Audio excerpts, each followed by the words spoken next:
हम अलग अलग पहलुओं को छुएंगे। राजनीति की बात होगी तो हम यूपी पर भी बात करेंगे, लेकिन मैं शुरुआत करना चाहूंगा मंत्री जी आपके मंत्रालय के साथ, क्योंकि धन्यवाद रोहित जी।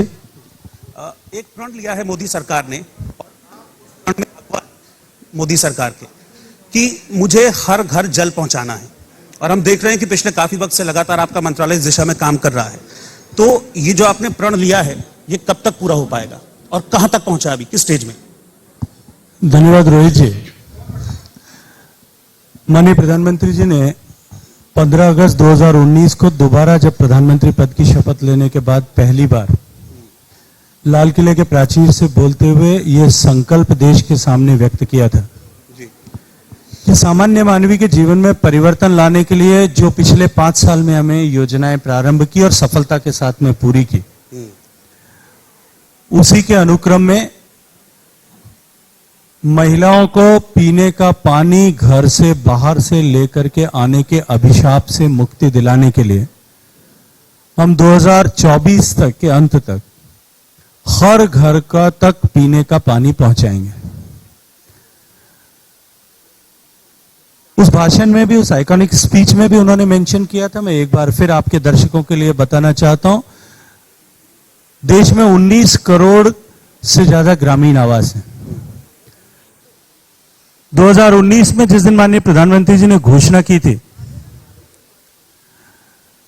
पिछले 70 साल में देश की सरकार ने, प्रदेशों की सरकारों ने, स्थानीय सरकारों ने जिस तरह के यत्न प्रयत्न किए थे, उनके बाद केवल 16% घरों तक, 16 से कुछ ज्यादा, 17 से कम, 3 करोड़ 23 लाख घरों तक मोर प्रिसाइजली पानी पहुंचा था। यानी जितना काम पिछले 70 साल में हुआ था उससे 4.5 गुना काम जो है अगले 48 महीने में पूरा करना था। इतनी बड़ी चुनौती सामने माननीय प्रधानमंत्री जी ने दी थी। लेकिन जब शौचालय की बात की गई थी या जनधन खातों की बात की गई थी, तब शायद कुछ लोगों को संदेह था कि मोदी ने जो घोषणा की है वो पूरी हो पाएगी कि नहीं। लेकिन 2019 में माननीय मोदी जी की सरकार की इतनी क्रेडिबिलिटी पूरी देश और दुनिया में थी कि किसी ने संदेह व्यक्त नहीं किया और सबने माना कि मोदी है तो मुमकिन है। हम सब जानते हैं पानी राज्यों का विषय है, फेडरल स्ट्रक्चर में राज्य का विषय होने के नाते और जो है राज्य सरकारों को ही उसके लिए प्लानिंग और इंप्लीमेंटेशन, ऑपरेशन, मेंटेनेंस सब कुछ करना होता है। और राज्यों की अलग अलग स्थितियां हैं, भौगोलिक स्थितियां अलग अलग हैं, चुनौतियां अलग अलग हैं, प्रिपेयर्डनेस अलग अलग है। हमने व्यापक कंसल्टेशन राज्यों के साथ में किया और उस कंसल्टेशन के बाद में 25 दिसंबर सुशासन दिवस के दिन गाइडलाइन माननीय प्रधानमंत्री जी ने इशू की। That day was the day जहां से हमने काम करना शुरू किया। 25 दिसंबर से लेकर के आज 2021 की 16 दिसंबर को हम बात कर रहे हैं, मान लेते हैं कि 2 साल पूरे हो गए। 25 दिसंबर को काम 2019 में शुरू हुआ था, 25 मार्च को लॉकडाउन लगा था। 3 महीने बाद में और एकाएक सब कुछ ठहर गया था। लगता था कि शायद हम अपने लक्ष्य से पिछड़ जाएंगे, लेकिन माननीय प्रधानमंत्री जी की ड्राइविंग फोर्स और इस सरकार की कार्यकुशलता, राज्य सरकारों का जो सहयोग मिला, उसके आधार पर मैं आज गर्व के साथ में कह सकता हूं कि जो 3 करोड़ 23 लाख घर जहां पीने का पानी पहुंचता था, आज वो आंकड़ा बढ़ करके 8 करोड़ 70 लाख के आसपास पहुंच गया है। यानी हम 5.5 करोड़ घर ऐसे हैं जिनकी माताओं बहनों को घर से बाहर से पानी लाने के अभिशाप से मुक्ति दिला चुके हैं। जी, अच्छा, ये तो आपने मुझे आंकड़ा बताया और आप ये भी कह रहे हैं कि जो आपका लक्ष्य है पूरा, वो आप 2024 तक पूरा कर लेंगे।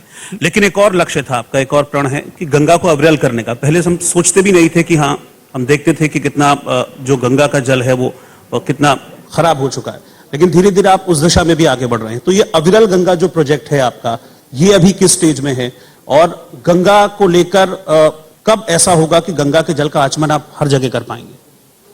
देखिए,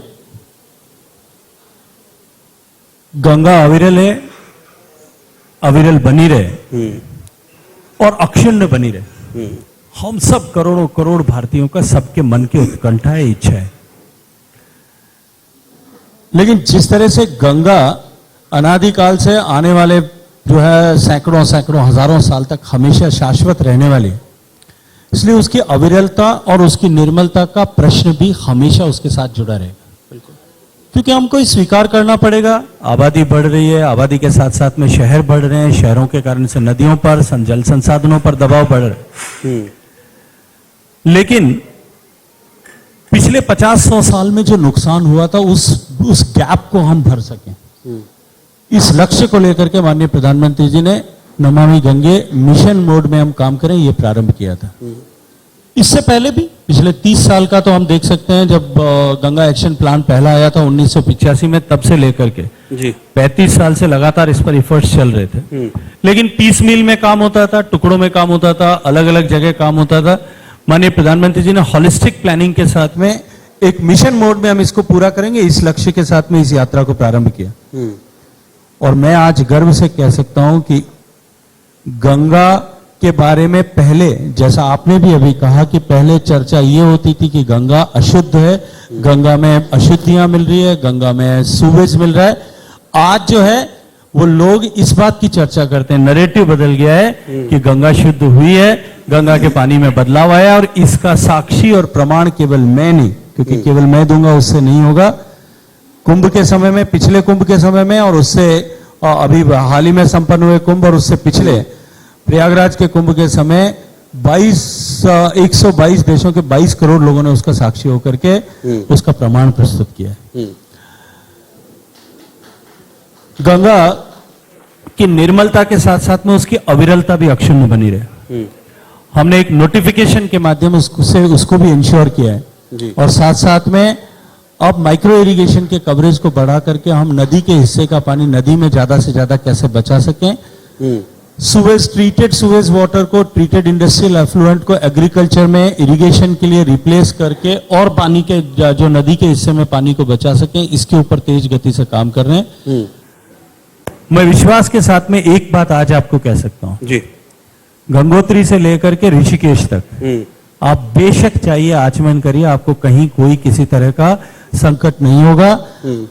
गंगा, उस पूरे क्षेत्र में गंगा जो है वो किसी भी शहर से एक भी बूंद अनट्रीटेड या जो है अंडर ट्रीटेड मैंने महसूस किया। मैं 2 दिन पहले हरिद्वार से ही लौट रहा हूं, तो मैंने देखा, इसको महसूस किया। खैर, ये आपके मंत्रालय की चुनौतियां थी जिस पर हम देख रहे हैं कि आप बखूबी पार पा रहे हैं, और आप कह भी रहे हैं टारगेट आपने सेट किया। ये अच्छी बात है कि टारगेट सेट करके आपकी मिनिस्ट्री काम कर रही है।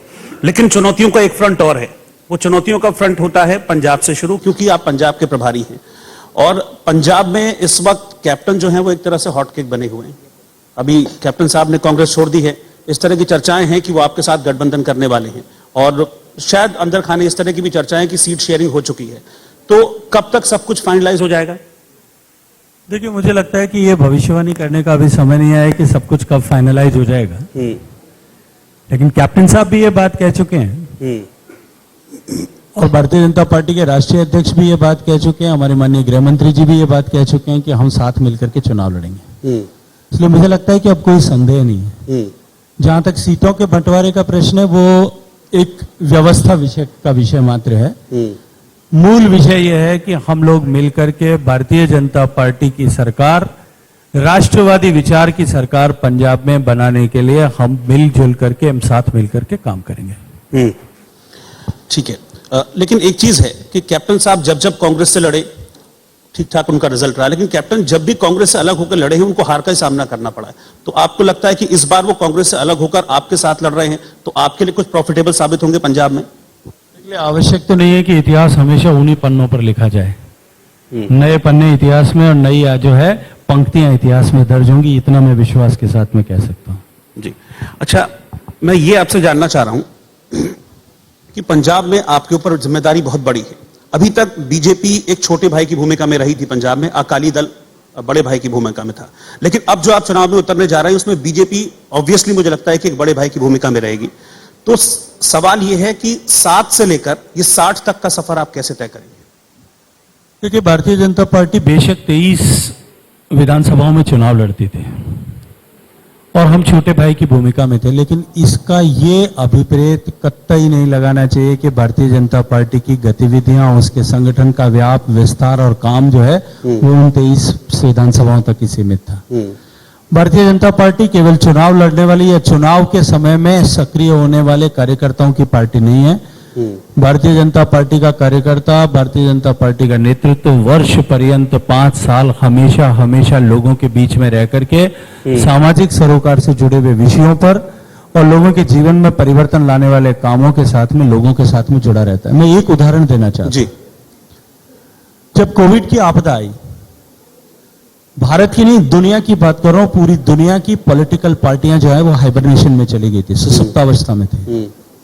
धरातल पर अगर कोई एक पार्टी का कार्यकर्ता पूरे देश के हर हिस्से में, हर गांव में, हर क्षेत्र में अगर कोई काम कर रहा था तो वो भारतीय जनता पार्टी का कार्यकर्ता था। सेवा ही संकल्प के नाम नारे के साथ में भारतीय जनता पार्टी के राष्ट्रीय अध्यक्ष से लेकर के भारतीय जनता पार्टी का बूथ तक का कार्यकर्ता समाज में, समाज के लोगों के कष्ट हरण के लिए, उनके दुख में सहभागी बनकर के किस तरह से उनके दुख को कम किया जा सके, पीड़ा को कम किया जा सके, किस तरह उनको उस समय संबल प्रदान किया जा सके, इसके लिए काम कर रहा था। और ये जो क्रेडिबिलिटी है, ये केवल उन 23 विधानसभाओं में नहीं, वो 117 विधानसभाओं में एक साथ काम करती है। उन 117 विधानसभाओं के हर एक बूथ पर भारतीय जनता पार्टी का कार्यकर्ता काम करता है। ठीक है, मेरा सवाल इसलिए भी था क्योंकि पंजाब में अगर मैं देखूं फ्रंट में तो चुनौतियां बहुत सारी हैं। आम आदमी पार्टी हम देख रहे हैं कि लगातार वो फ्री वाले जो वादे दिल्ली में उन्होंने किए हैं, यही वादे उनके पंजाब में भी हैं। अभी उन्होंने हाल फिलहाल में एक ऐलान किया था कि 18+ जो भी महिलाएं हैं उनको 1000 रुपए महीना पेंशन देंगे। अभी कल उन्होंने कहा है कि स्पोर्ट्स यूनिवर्सिटी हम खोलेंगे, एक इंटरनेशनल एयरपोर्ट बनाने की बात वो कर रहे हैं अरविंद केजरीवाल। और अभी जिस तरह के हाल फिलहाल के कुछ सर्वेज अगर मैं देखूं तो उसमें ये कहा जा रहा है कि लीडिंग पोजीशन पे आम आदमी पार्टी रहेगी। तो आप किस तरीके से इस वक्त खुद को देखते हैं, क्योंकि उन सर्वेज में आम आदमी पार्टी को लीडिंग पोजीशन पर दिखाया जा रहा है, कांग्रेस को नंबर 2 पर, बीजेपी अभी अब तक उन सर्वेज में काफी पिछड़ी हुई दिख रही है। देखिए, सर्वे और उनके जो है हकीकत, मुझे लगता है इस पर तो अब टिप्पणी करने की आवश्यकता ही नहीं बची है। देश ने इसको बहुत अच्छी तरह से समझ लिया है। जहां तक आम आदमी पार्टी के गांवों को लेकर के विषय, अभी थोड़े दिन पहले गुजरात में चुनाव हुए थे, स्थानीय निकाय के चुनाव हुए थे। सारा हिंदुस्तान का मीडिया, इलेक्ट्रॉनिक मीडिया और प्रिंट मीडिया, आप उसका टोटल स्पेस देख लीजिए, 75% स्पेस। क्यों मिल रहा था, किस कारण से मिल रहा था, मैं अब उसमें नहीं जाना चाहता, क्योंकि वो मैं कहूंगा तो शायद मुझे लगता है कि बहुत सारे लोगों को बहुत सारी समस्या हो जाएगी। लेकिन 75% स्पेस जो है मीडिया में, प्रिंट और इलेक्ट्रॉनिक मीडिया में आज आम आदमी पार्टी को मिल रहा था। और माहौल इस तरह से बनाया गया था कि शायद आम आदमी पार्टी क्लीन स्वीप करने वाली है। परिणाम उठा करके देख लीजिए कितनी जगह पर, कुल कितनी जगह पर वो विजय का खाता खोल पाए। इसलिए केवल अखबारों में विज्ञापन के माध्यम से या झूठ बोल करके लोगों के मन में जगह पैदा नहीं की जा सकती। पंजाब दिल्ली से ज्यादा दूर नहीं है। पंजाब के लोग दिल्ली आते रहते हैं, दिल्ली के हालात को भी देखते हैं, मोहल्ला क्लिनिक भी देखते हैं, यहाँ के स्कूल्स भी देखते हैं, यहाँ की परिस्थितियों को भी देखते हैं। मैं अभी 2 दिन पहले चंडीगढ़ में था, रात को चंडीगढ़ में नगर निगम के चुनाव हो रहे हैं। वहां एक बोर्ड लगा था कि चंडीगढ़ में हम चंडीगढ़ को कचरे का ढेर जो है, हीप ऑफ गार्बेज से मुक्त कर देंगे। मैंने कहा कि कोई आकर के दिल्ली में तो पहले देखे कि पहाड़ खड़े हैं, उसमें आप 7 साल में क्या, 8 साल में क्या कर पाए। तो इस तरह से झूठ बोल करके सब्जुबाग दिखाना। आज पंजाब की जो हालत है, लगभग 4 लाख करोड़ का कर्जा है। पंजाब की जो पिछले साल का बजट उड़ा करके देखिए, 55,000 करोड़ रुपए का स्टेट कुल ग्रॉस रेवेन्यू है, और उस रेवेन्यू के अगेंस्ट में डेप्ट सर्विसिंग में 20,000 करोड़ रुपए जा रहे हैं। अल्टीमेटली पंजाब को इस तरह के लोक लुभावन आंकड़े देकर के क्या आप पंजाब को सॉवरेन गारंटी फेलियर होने की दिशा में ले जाने का प्रयास नहीं कर रहे हैं? पहले इस बात की जवाबदारी तो ले कि इस 4 लाख करोड़ रुपए के कर्जे का पहाड़, या जो पंजाब 1981 में देश की जीडीपी, स्टेट जीडीपी के हिसाब से 1 नंबर का प्रांत होता था, आज 16वें नंबर पर पहुंचा है। जो पंजाब देश का सबसे खुशहाल प्रदेश होता था, वो आज जीएसडीपी की ग्रोथ की दृष्टि से 33वें नंबर पर, 33 प्रदेशों में 32वें नंबर पर है, मणिपुर से ऊपर है, अंतिम से ऊपर की पायदान पर। ये हालात क्यों पहुंचे? और इस हालात पर खड़े पंजाब को क्या इस तरह के लोक लुभावने नारों के माध्यम से क्या पंजाब के भविष्य को तय किया जा सकता है? पंजाब जो ऐसा प्रदेश जिसमें नेगेटिव ग्रोथ ऑफ इंडस्ट्री जहां चल रही है, उस पंजाब में क्या रोजगार और पंजाब के बेटे को, पंजाब के युवा को रोजगार दिया जा सकेगा? पंजाब के इन हालातों से पंजाब को निकाल करके खुशहाल पंजाब बनाने के लिए नरेंद्र मोदी जी के नेतृत्व में हमने जो काम हमने किया है, उसके आधार पर हम चुनाव लड़ेंगे। और मुझे विश्वास है कि पंजाब के लोग जो राष्ट्रवादी भावना से ओतप्रोत लोग हैं, पंजाब को नशे से मुक्त कराने के लिए, पंजाब को माफिया राज से मुक्त कराने के लिए, पंजाब को भ्रष्टाचार से मुक्त कराने के लिए, पंजाब को इन देश को बांटने वाली या समाज को बांटने वाली ताकतों से मुक्त कराने के लिए पंजाब के लोग भारतीय जनता पार्टी के साथ में खड़े होंगे। ठीक, हमने पंजाब पर बात की। सर, अब मैं राजस्थान की तरफ आना चाहूंगा। आप राजस्थान से सांसद हैं और आपका प्रदेश है राजस्थान। सब ठीक है राजस्थान बीजेपी में?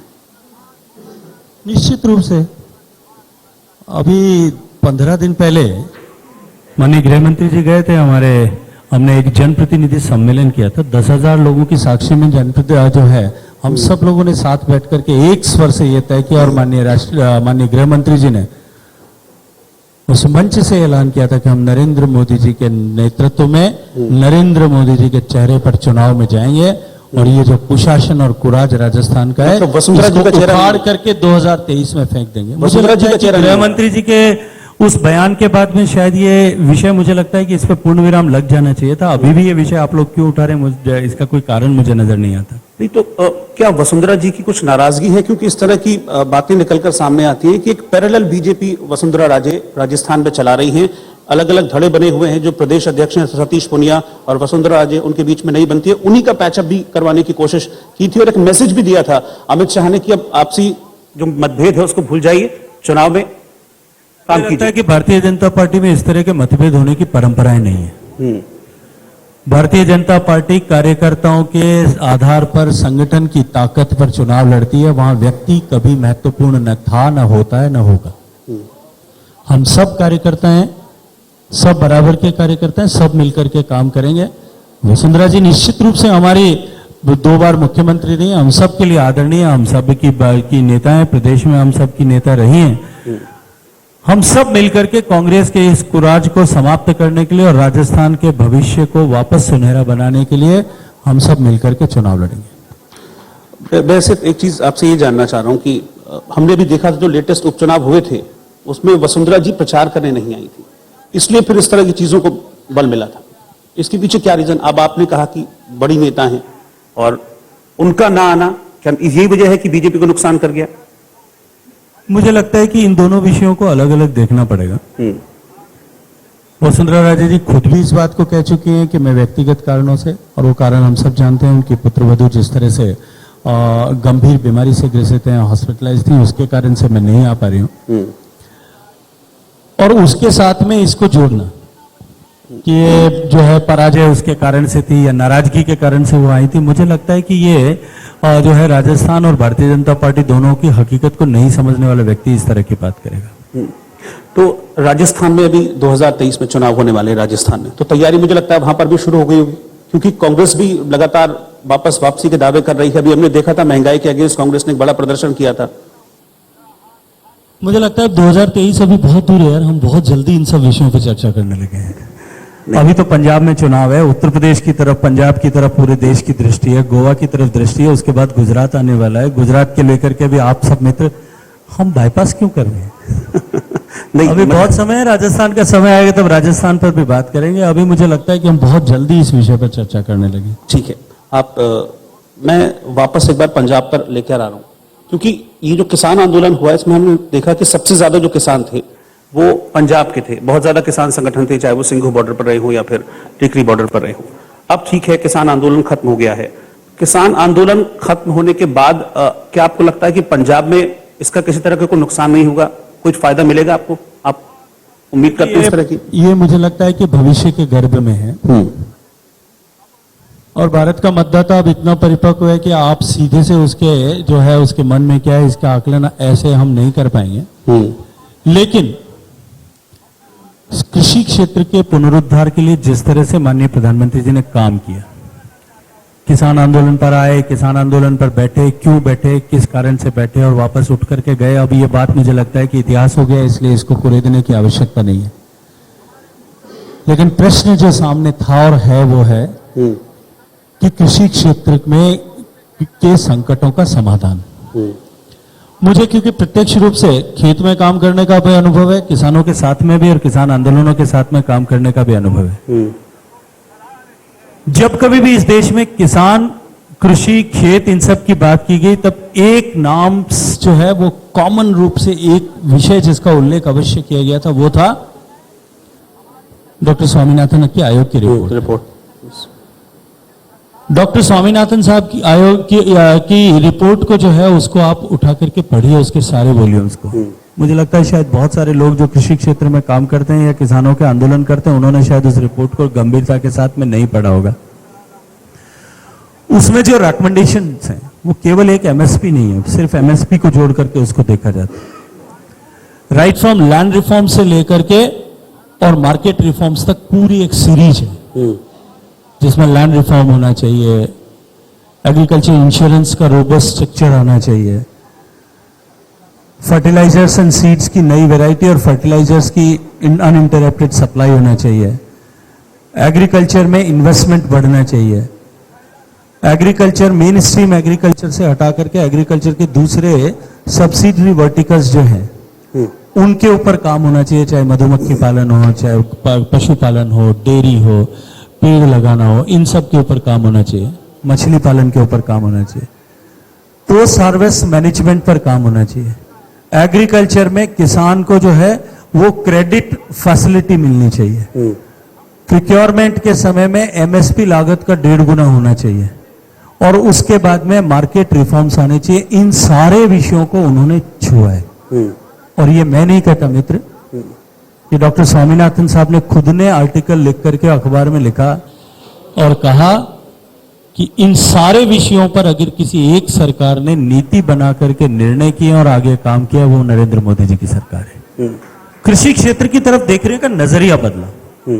हम क्योंकि फूड डेफिसिट कंट्री हुआ करते थे, विदेशों से आयात पर हमारा भोजन निर्भर हुआ करता था, तो हमारा कृषि क्षेत्र की तरफ देखने का नजरिया जो था वो प्रोडक्शन सेंट्रिक था, उत्पादकता केंद्रित था।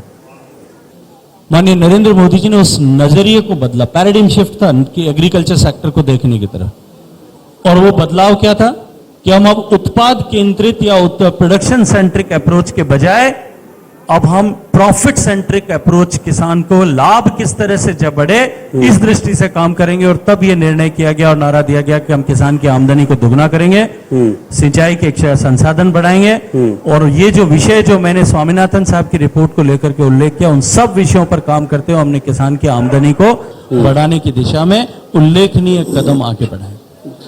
यानी कि आप मानते हैं कि आने वाले चुनाव में किसान आपके साथ होंगे, क्योंकि यूपी में भी चुनाव हैं और 5 स्टेट्स हैं टोटल चुनाव हैं, जिसमें आप मानते हैं कि किसान आपके साथ होंगे, इस फैसले के साथ होंगे? देश भर में जो है 60%, 55 से 60% लोग देश भर में आज भी प्रत्यक्ष अप्रत्यक्ष रूप से कृषि के साथ में जुड़े हुए हैं।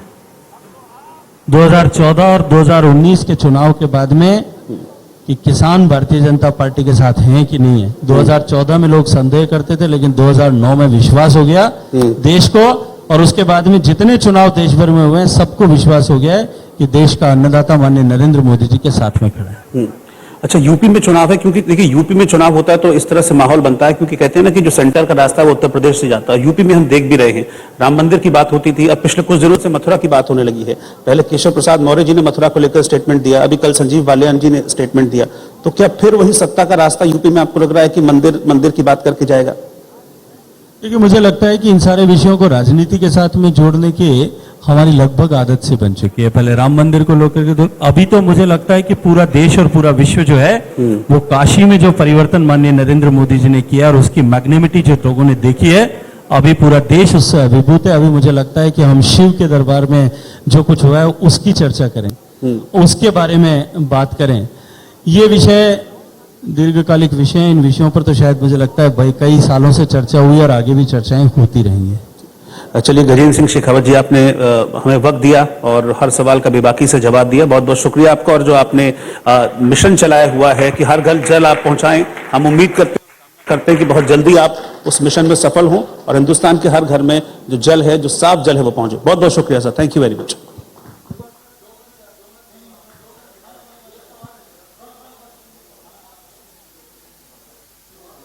बहुत शुक्रिया शेखावत जी, आपका बहुत बहुत शुक्रिया। रोहित जी, आपका भी बहुत बहुत शुक्रिया। और हम चाहते हैं कि इस सेशन को अब आगे बढ़ाएं, क्योंकि वक्त हमारे पास थोड़ा कम है। वक्त की कमी की वजह से हम अगले सेशन का अब रुख करेंगे।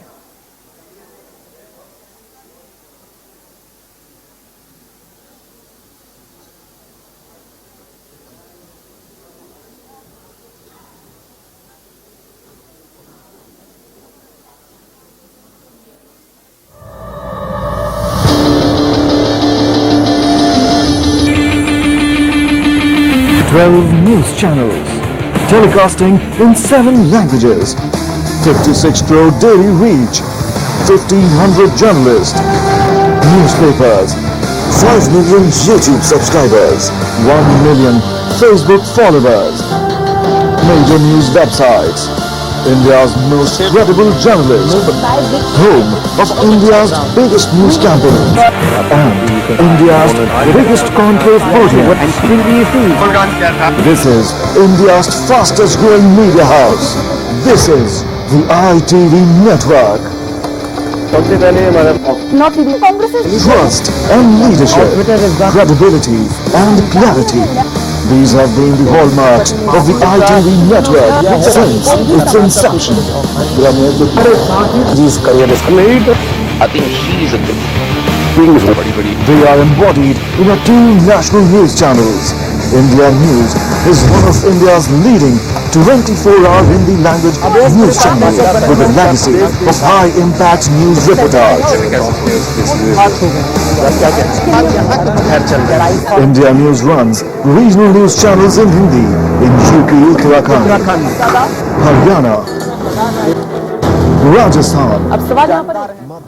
बड़े नेता है बीजेपी के, लेकिन जितना प्यार उन्हें क्रिकेट के मैदान में मिला, अब उतना ही प्यार उन्हें इस देश की जनता दे रही है, उनके चाहने वाले, उनके फॉलोअर्स, उनके प्रशंसक दे रहे हैं। और इसीलिए जब गौतम गंभीर के साथ बात आगे बढ़ेगी तो मुझे पूरा यकीन है कि आप सब सुनना चाहेंगे, इसीलिए दिल थाम कर बैठ जाइए। बस कुछ ही क्षणों में स्टेज पर आने वाले हैं। मैं आमंत्रित करना चाहती हूँ गौतम गंभीर जी को। बिल्कुल, और बिल्कुल गौतम गंभीर जी से हम दरख्वास्त करते हैं कि वो स्टेज पर आए। बीजेपी के लोकप्रिय सांसद हैं दिल्ली से, और जब लोग सवाल करते हैं कि सेलिब्रिटीज क्यों आते हैं राजनीति में, उनको इतनी प्रशंसा क्यों मिलती है, तो फिर एक उदाहरण उसका आपने देख ही लिया यहाँ पे, जब गौतम गंभीर जी का इतना भव्य स्वागत हुआ है हमारे इस मंच में। गौतम गंभीर जी के संग चर्चा होगी, दिल्ली के विभिन्न मुद्दों पे चर्चा होगी। जैसे आपने देखा ही होगा, पिछले 1 साल में गौतम ने बहुत काम किया है, सेवा ही संगठन अभियान के जरिए, अपने फाउंडेशन के जरिए भी बहुत सारा काम किया है, उस पर भी चर्चा होगी। और दिल्ली राजनीति पे पूरे देश की नजर होती है, क्योंकि दिल्ली देश का राजधानी है, दिल्ली देश का दिल है। तो इस पे चर्चा मेरे सहयोगी राशिद हाशमी करेंगे। Rashid, the floor is yours, over to you. Thank you so much. नाम गंभीर, काम गंभीर, 40 साल की उम्र, और एक भारतीय जनता पार्टी के युवा सांसद के तौर पर जो 2.5 साल गुजरे वो भी बहुत गंभीर। जब राष्ट्रवादी रहते हैं तो अग्रेसिव हो जाते हैं, जब अपने लोगों के लिए कुछ काम करना होता है तो अपनी पॉकेट से ही 10 से 15 हजार लोगों को कोरोना का टीका लगवा देते हैं। और सबसे बड़ी बात तो यह है कि गौतम गंभीर एक ऐसी शख्सियत है जिन्होंने पहली बार बीड़ा उठाया पूर्वी दिल्ली में, लोगों को घर घर खाना तो पहुंचे। बात यही होती है ना, रोटी, कपड़ा और मकान। तो रोटी देने के लिए काम भी जो किया वो भी गंभीर। Thank you so much Gautam, हमारे इस मंच को सुशोभित करने के लिए। A very warm welcome. Thank you so much. सबसे पहले तो ये बताइए कि 2.5 साल बतौर भारतीय जनता पार्टी सांसद कैसे गुजरे, किस तरह का एक्सपीरियंस रहा, किस तरह के अप्स एंड डाउन्स रहे। हालांकि 3-3 बार 4-4 बार तो धमकियां भी आपको मिली ही हैं। देखिए, इसमें कोई शक नहीं है कि बहुत चैलेंजिंग रहे, और सिर्फ मेरे लिए नहीं, पूरे देश के लिए। बिकॉज जब मैं सांसद बना तो हमने एक्सपेक्ट नहीं किया था कि इस तरीके की महामारी हमारे को देखने को मिलेगी और देश इस तरीके की महामारी से गुजरेगा। अभी 3 साल हुए नहीं, उसके बावजूद 2 साल जिस तरीके से महामारी से हमारा देश गुजरा है, बहुत नेगेटिविटी भी थी। लेकिन मैंने हर व्यक्ति को यही बोला कि इस वक्त सबसे अच्छी चीज ये थी कि आप जो अपना नेशनलिज्म है वो आप दिखा सकते हैं। देखिए, नेगेटिव तो हर शख्स बोल ही रहा था कि ये अवेलेबल नहीं है, वो अवेलेबल नहीं है, हेल्थ इंफ्रास्ट्रक्चर कोलैप्स हो गया। लेकिन ये वो वक्त था कि जब आप अपने आप को सच्चे दिल से, अगर आप छोटा सा भी कंट्रीब्यूशन करते देश की तरफ, वो बहुत मायने रखता था। कंट्रीब्यूशन बड़े होने की जरूरत नहीं है, ये वो वक्त था जिसमें आप ये बता सकते थे। और ये जो सवाल बहुत बार पूछा जाता है कि what this nation has done for me, it was not about what this country has done for me, what I can do for this country. वो इन 2 साल में हम जो इस देश को वापस दे सकते थे वो बहुत जरूरी था। Gautam, seriously you should be appreciated. लेकिन चक्कर ये होता है ना कि जब आप अच्छा काम करने के लिए जाते हैं, भारतीय जनता पार्टी का एक ऐसा सांसद जिसने खाना देने के लिए जो आगे बढ़ा, जो राष्ट्रवाद के लिए आगे बढ़ा, जो देश के लिए आगे बढ़ा, वो कौन है जो 3-3 बार 4-4 बार आपको धमकी भरे ईमेल भेजा करता है? ये कहता है कि अगर अच्छा काम किया जान से मार देंगे, एक मेल, 2 मेल, 3 मेल, 4 मेल, कहां से आ रहे हैं ये सारे मेल्स? देखिए वो इन्वेस्टिगेशन एजेंसीज इसके बारे में इन्वेस्टिगेट कर रही हैं। अल्टीमेटली मेरा काम है कि सही मुद्दों को उठाना, सही मुद्दों पे बोलना, और जब नेशनलिज्म की बात आती है तो बिल्कुल अपना स्टैंड रखना। और मैंने ये नहीं है कि अभी रखा है, पॉलिटिक्स ज्वाइन करने से पहले भी मेरा स्टैंड बहुत क्लियर था, चाहे वो कश्मीर हो चाहे वो पाकिस्तान हो। तो ऐसी कोई भी चीज नहीं बदली है कि जो मैंने पहले की थी और अब नहीं की। जैसे मैंने पहले किया था जब मैं खेलता था तभी मेरा स्टैंड बड़ा क्लियर था, और अभी भी वो बहुत बड़ा बिल्कुल क्लियर है। तो राजनीति ज्वाइन करने के बाद चीजें बदलनी जरूरी नहीं, अपने आप को बदलना जरूरी नहीं है, देश को बदलना जरूरी है, अपनी कॉन्स्टिट्यूएंसी को बदलना जरूरी है, खुद बदलना जरूरी नहीं होता। अच्छा, जब राष्ट्रवाद की बात आती है तो आप स्क्वायर कट भी बड़ा अच्छा लगाते हैं, आप लेग पर भी अच्छा खेलते हैं, ऑफ साइड पर भी अच्छा खेलते हैं, और तो और अगर नवजोत सिंह सिद्धू ये कहें इमरान खान भाई तो कह देते हैं कि अपने बच्चे को भेजो बॉर्डर, फिर जाकर के मैं समझूंगा कि हाँ असली राष्ट्रवादी हो। ये कहने की नौबत क्यों आई कि नवजोत सिंह सिद्धू से आपने कहा अपने बेटे को भेजो, तब तो मैं जानूंगा कि असली हिंदुस्तानी हो या नहीं? देखिए अगर नवजोत सिंह सिद्धू नहीं होते कोई और होते उनके लिए भी मैं यही कहता, क्योंकि बहुत आसान है किसी को अपना बड़ा भाई कहना जब आपके खुद के बच्चे बॉर्डर पे नहीं खड़े होते या देश की सुरक्षा नहीं कर रहे होते। एसी कमरों में बैठ के या फिर पाकिस्तान जाके किसी को बड़ा भाई कहना बहुत आसान है। जिन परिवारों ने अपने बच्चों को खोया है उनसे पूछिए, अगर मैंने या किसी यहाँ पर जो कमरे में बैठे अगर हम में से किसी ने अपने बच्चों को खोया होता, उसके बाद अगर ये किसी ने बोला होता तो आप उनसे ये सवाल पूछिए ना कि वो क्या कहते। मैंने तो बोला, यहाँ पर जनता भी यही कहती, क्योंकि जब खुद बॉर्डर पे नहीं होते या आपके परिवार में से कोई बॉर्डर पे नहीं होता तो हक करना या झप्पी देना या फिर किसी को बड़ा भाई कहना बहुत आसान है। यानी कुछ दिन के बाद हिंदुस्तान की राजनीति में ये कहा जाएगा कि अगर इमरान खान का नाम लोगे तो गंभीर आ जाएगा।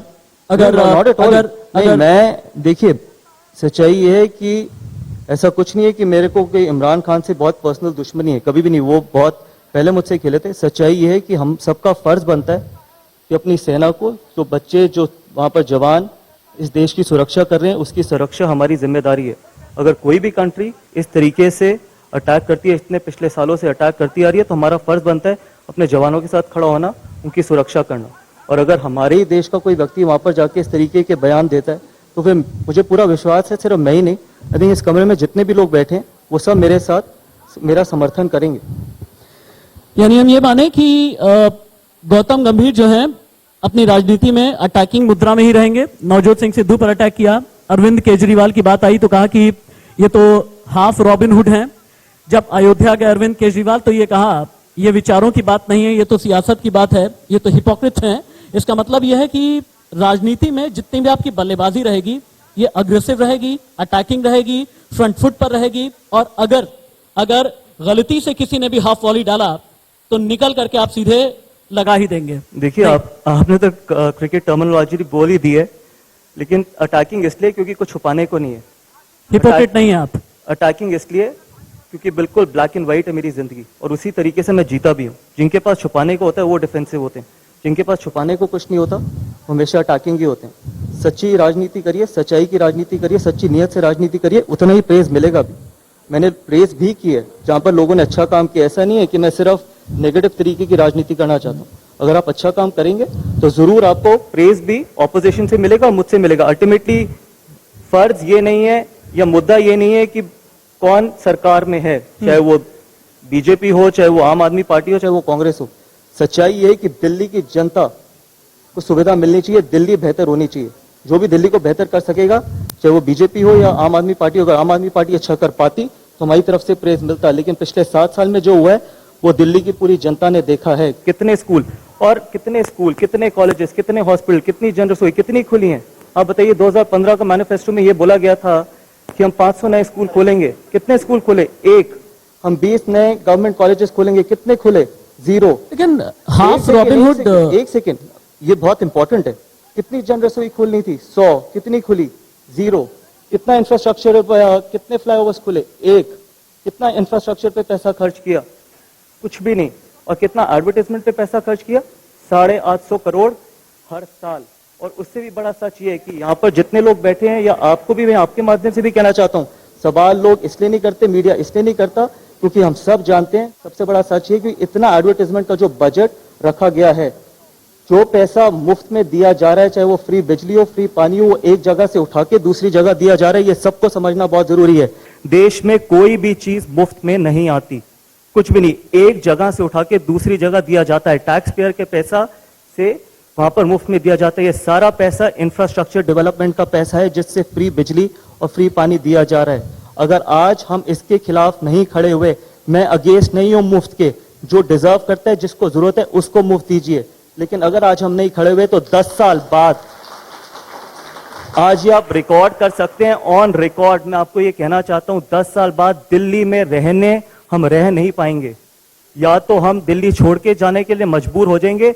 ये सवाल भारतीय जनता पार्टी आम का नहीं है या कांग्रेस का नहीं है, ये सवाल है दिल्ली और दिल्ली के भविष्य का। अगर आज हम नहीं समझ पाइए तो 10 साल बाद दिल्ली रहने लायक जगह नहीं रहेगी। एक और चीज मैं आपको कहना चाहता हूँ, रेड लाइट पे आपने देखा ऑन एंड ऑफ की वो जो तख्ती जी पकड़ के बच्चे खड़े हैं, अगर इतना ही आपको शौक है बच्चों को तख्ती पकड़ाने का, तो अपने बच्चों को क्यों नहीं खड़ा करते?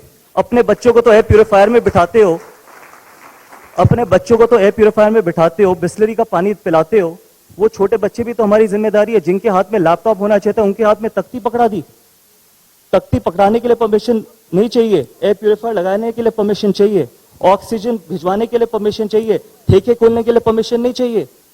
आप बताइए, 850 ठेके खोले दिल्ली में, लेकिन जब ऑक्सीजन देने की बारी आई तो सिर्फ सेंट्रल गवर्नमेंट को ब्लेम कर दिया। इस तरीके की राजनीति चाहते हैं आप?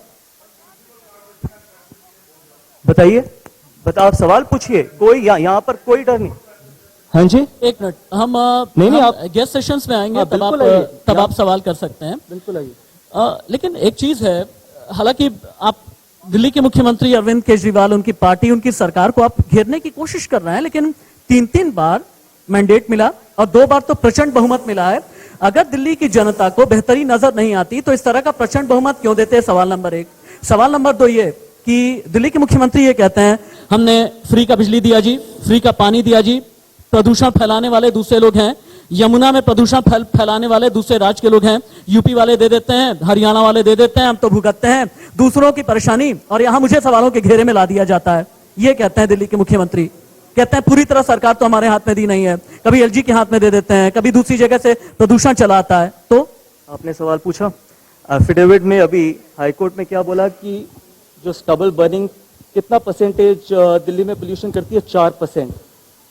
कितने वैक्यूम क्लीनर्स खरीदे? आप फॉरेन कंट्री गए होंगे, यहाँ पर सभी लोग फॉरेन कंट्री गए होंगे, हर फॉरेन कंट्री में सुबह वैक्यूम होती है रोज या नहीं होती? कितने वैक्यूम मशीन्स खरीदी गई हैं पिछले 7 साल में?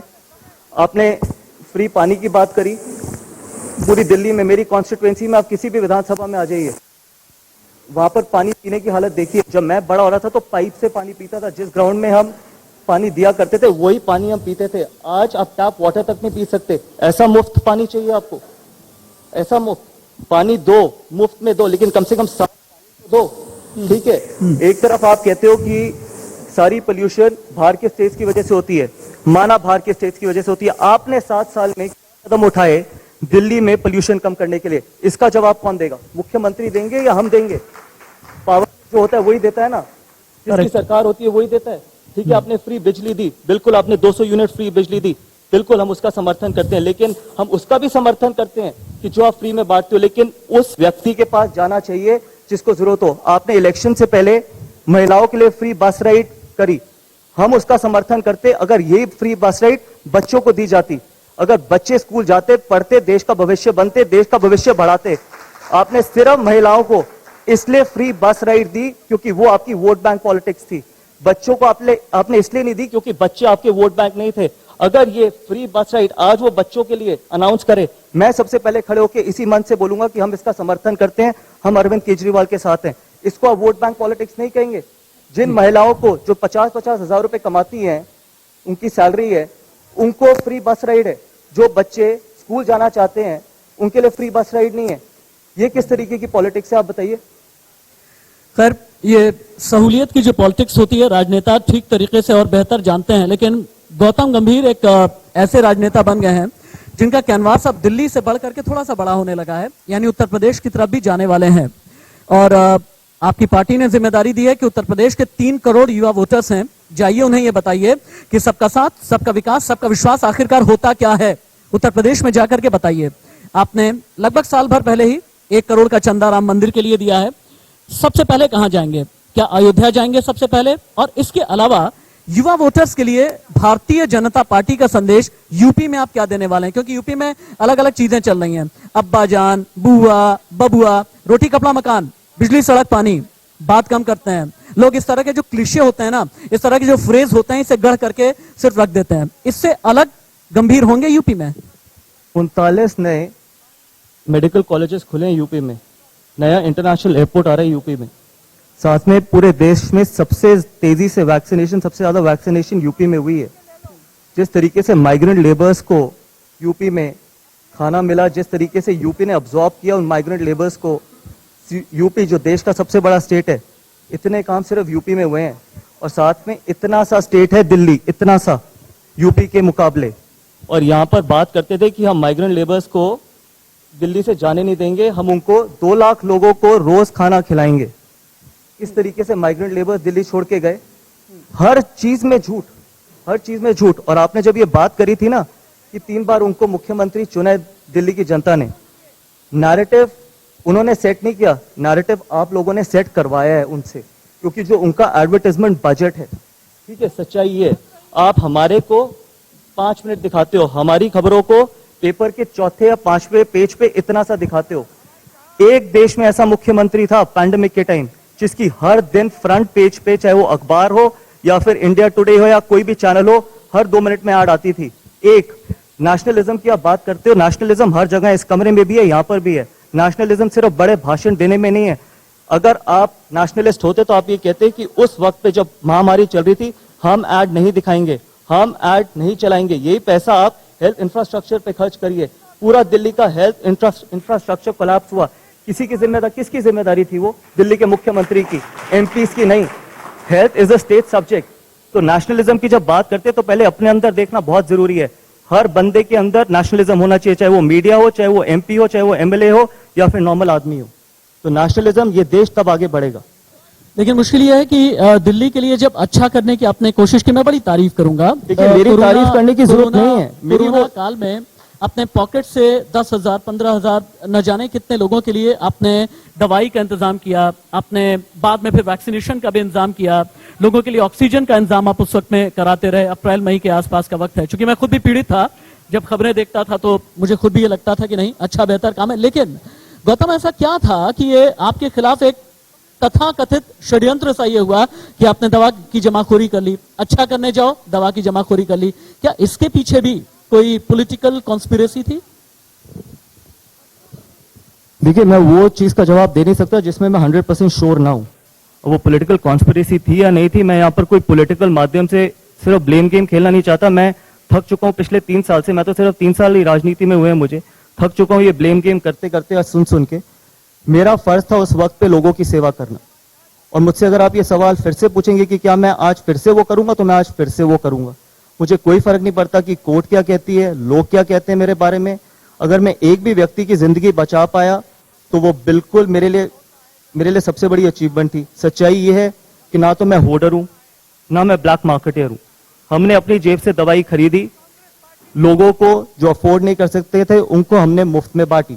एक दिन हमने अगर 100 स्ट्रिप खरीदी तो उस दिन हमने 100 स्ट्रिप्स बांटी। अगले दिन अगर हमने 200 स्ट्रिप खरीदी तो हमने 200 स्ट्रिप बांटी। और वो भी मेडिकल कैंप लगा के under the supervision of a doctor. लोग अपनी प्रिस्क्रिप्शन लेके आते थे, हम उनको दे देते थे। अगर इसमें मैंने कुछ गलत किया है तो ये जनता डिसाइड करेगी। लेकिन अगर आप मुझसे ये सवाल पूछेंगे कि हाँ मैं फिर से करूंगा, तो मैं हाँ फिर से करूंगा। भगवान करे कभी ऐसी चीज वापस ना आए, लेकिन आएगी तो मैं फिर खड़ा हूंगा अपने लोगों के लिए। मैं सिर्फ ईस्ट दिल्ली के लिए इसलिए कर पाया क्योंकि मैं ईस्ट दिल्ली का सांसद था। लेकिन हमने पहले ईस्ट दिल्ली में शुरू करा, फिर हमने पूरी दिल्ली के लिए खोला, क्योंकि लोगों की जान बचाना ही तो एक फर्ज है किसी भी नेता का, नेता छोड़िए किसी भी इंसान का। क्योंकि आप दिल्ली की बात करते हैं, दिल्ली में शासन करने वाले लोग अब अपना विस्तार अलग अलग राज्यों में करने लगे हैं। अपना विस्तार पंजाब में कर ही लिया है, गोवा में भी किया है और अब उत्तर प्रदेश में और उत्तराखंड में भी करने के लिए आगे बढ़ गए हैं। चैलेंजिंग होगा आपके लिए और पार्टी के लिए? हमारे लिए और पार्टी के लिए दिल्ली संभाल नहीं पाते और सपने बहुत बड़े बड़े देखते हैं। दिल्ली की जनता को साफ पानी दे नहीं सकते, एक नया कॉलेज खोल नहीं सकते, 850 नए ठेके खोलते हैं और सिर्फ 850 नए ठेके इसलिए खोले क्योंकि वहां से जो पैसा आएगा उससे बाकी चुनाव लड़ेंगे। सच्चाई ये है। और ये मुद्दा अगर आज आप लोगों ने नहीं उठाया, अगर आज ये सवाल आपने दिल्ली के मुख्यमंत्री से नहीं पूछा ना, तो पूरी दिल्ली का जो युवा है शराबी बन के रह जाएगा। जिनको जब आए थे सरकार में 7 साल पहले, तो मैं डेवलपमेंट की राजनीति करूंगा, हम एजुकेशन देना चाहते हैं, हम कॉलेजेस, स्कूल, हॉस्पिटल्स खोलना चाहते हैं, आप पूछिए उनसे, कभी तो पूछिए। ठीक है, सिर्फ ऐड दिखाते हैं, हमसे सारे सवाल पूछे जाते हैं। पिछले 3 साल में जितने मुझसे सवाल पूछे गए हैं उतना उसका 5% भी आपने दिल्ली के मुख्यमंत्री से नहीं पूछे। क्यों नहीं पूछे? उनकी जिम्मेदारी है ना। मैंने तो आपको बोला मैं बहुत ब्लैक एंड व्हाइट में जिंदगी जीता हूं, सारे सवालों का जवाब दूंगा। अगर गलती करी है तो खड़े होकर माफी भी मांगूंगा, उसमें क्या खराबी है? माफी मांगूंगा, माफी मांगने में कोई छोटा नहीं हो जाता। लेकिन आपने दिल्ली की जनता को बेवकूफ बनाया है, आपने दिल्ली की जनता के साथ विश्वासघात किया है, आपने अपने आप को दिल्ली का बेटा बोला, लेकिन पिछले 7 साल में सिर्फ दिल्ली आपके लिए एक ऐसा क्षेत्र बन के रह गई है जहां से आप पैसा कलेक्ट करते हो और बाकी